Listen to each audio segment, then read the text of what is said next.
थी? हाँ भैया, वो घूमती थी ना, तो इसलिए इनके मम्मी पापा ने बंद करके रखा था 2-3 दिन बस। फिर उसके मम्मी पापा ने सोचा कि कितने दिन तक मैं इसको बंद करके रखूँगा, इसलिए छोड़ दिया।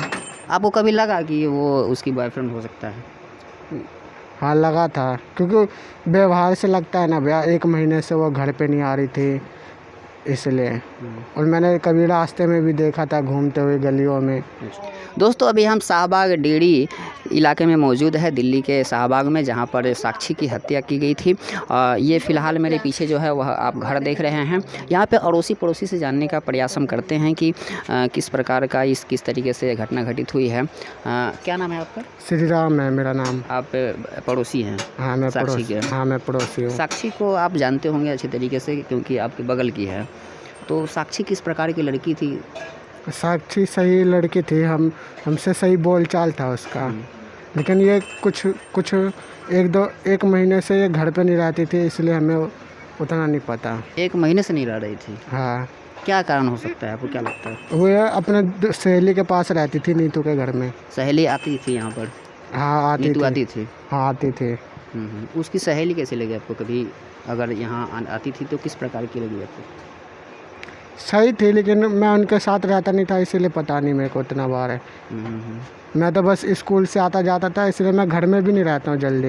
अभी तो साहिल ने ये साक्षी को हत्या किया है। साहिल को आप जानते हैं? कभी आया हुआ है यहाँ इधर? नहीं देखा, पहली बार देखा है मैंने साहिल को। टैटू की बात हो रही है कि उसका नाम हाँ नाम तो सुना है। छपवाई थी, है ना? तो उस परवीन को कभी आपने देखा है? नहीं देखा, पर इधर कोई आता ही नहीं था, बस इसकी सहेली आती थी, वही नीतू, और कोई नहीं आता था बस। ये झबड़ू कौन है, पता है आपको? झबड़ू का नाम सुना है मैंने बस। क्योंकि झबड़ू से भी साक्षी का नाम जोड़ा जा रहा है। बताया जा रहा है कि झबड़ू के पास वो हेल्प के लिए गई हुई थी, और ताकि वह उसको और वो लड़का जो है वो धमकी भी दिया हुआ था उसको जा कर के। हाँ कल न्यूज़ देखा था मैंने, वही झबड़ू भाई का न्यूज़ देखा था कि साक्षी उसके झबड़ू भाई के पास गया था मदद मांगने के लिए, और झबड़ू भाई भी गए थे उस लड़के से बात करने के लिए। झबड़ू भाई को आप जानते हैं? नहीं। भाई बोल रहे हैं? सब नाम से बोलते तो मैं भी बोलता। झबड़ू भाई? हाँ। सुनते हैं कि दबंग है यहाँ गांव का।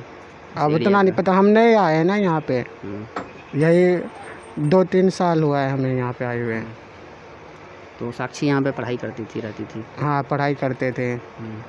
किस प्रकार से आप लोगों का रिश्ता था? आती जाती थी, बातचीत करती थी?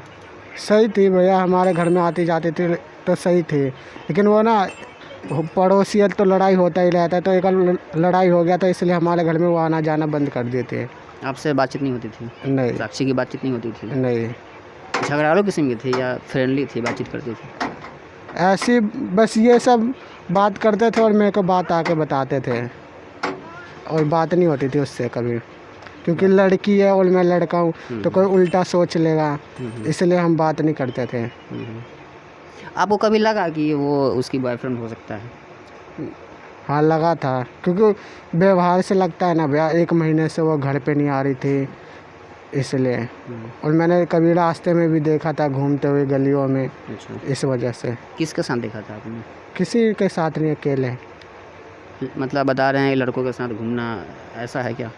नहीं, लड़कों के साथ कभी देखा है? कभी नहीं देखा। लेकिन वो घूमती रहती थी इधर? हाँ घूमती घर पे कम रहती थी? कम रहते थे बस। माँ बाप को ये सब क्या लगता है, आपको पता था पहले से या नहीं था?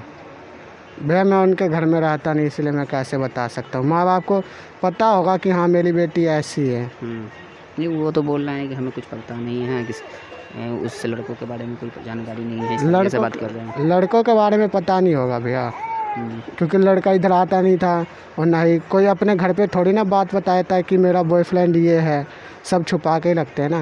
नहीं, तो मीडिया में भी बात आ रही है कि इन लोगों को जब पता चला था तो इन्होंने लड़की को अंदर में कई दिन तक रखा हुआ था, और ये नीतू जो सहेली है उससे वो फ़ोन चैट पे बात की थी, और बोल रही थी कि पिताजी ने हमें बाहर जाने से मना कर दिया हुआ है, घर में रखे हुए हैं, ज़बरदस्ती बाहर नहीं आने दे रहे हैं, इस तरीके की बातें हुई थी। हाँ भैया, वो घूमती थी ना, तो इसलिए इनके मम्मी पापा ने बंद करके रखा था 2-3 दिन बस। फिर उसके मम्मी पापा ने सोचा कि कितने दिन तक मैं इसको बंद करके रखूँगा, इसलिए छोड़ दिया। तो आप लोगों से बोलचाल नहीं रहती थी? नहीं।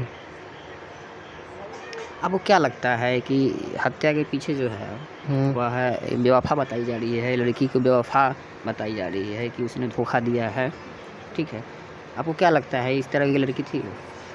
नहीं भैया, भैया बात होती नहीं थी तो कैसे बताऊँ मैं। दोस्त होता तो कुछ बता भी देता, और नहीं मैं दोस्त था, घर में भी लड़ाई हो रखी थी कि बात नहीं करना, तो लड़का है वो लड़की है, पड़ोसी भी उल्टा सोचेंगे, इसलिए मैं घर ही में रहता था और ट्यूशन आना जाना बस। मम्मी ने मेरे 2-3 ट्यूशन पकड़वा दी थी, इसलिए मैं घर में ही नहीं रहता था। इन मामलों से मेरे को मम्मी दूरी लगती है बस। ये कौन है आपका? ये पड़ोसी है, ये बस लड़का? पड़ोसी है। मम्मी सब काम पे गई है ना, तो मम्मी ने इन सबको बोला है कि इसका देखभाल कर लियो थोड़ा। अच्छा, तुम्हारा इसलिए क्या नाम है? अमन। अमन। पढ़ाई करते हो? या तुमको क्या लगता है ये साक्षी कैसी लड़की थी? साक्षी ठीक लड़की थी। कोई पकड़ ले इसको। अभी सब कैसे हो गया ऐसे? बिशब इसके बारे में नहीं पता हमको। नहीं पता। और कुछ कहना चाहोगे? नहीं भैया, बस इतना कहना चाहूँगा कि वो जैसे उसको, साक्षी को और इनके परिवार को इंसाफ मिलना चाहिए। हमारा यही उम्मीद है बस। क्या नाम बताया था आपने? श्री राम। श्री राम। हाँ ठीक है, हमारे साथ श्री राम हैं। और दोस्तों ये फ़िलहाल मैं पड़ोसी से बात करने का प्रयास किया हूँ। साक्षी का घर सामने है, ये पीछे मेरे जो देख रहे हैं यही साक्षी का घर है। हमने ये जानने का प्रयास किया पड़ोसी से कि किस प्रकार की साक्षी लड़की थी, क्योंकि बातें हो रही है, 2-3 लड़कों की बातें हो रही है, बॉयफ्रेंड की बातें हो रही है, उनकी एक महिला सहेली नीतू की भी बातें हो रही है।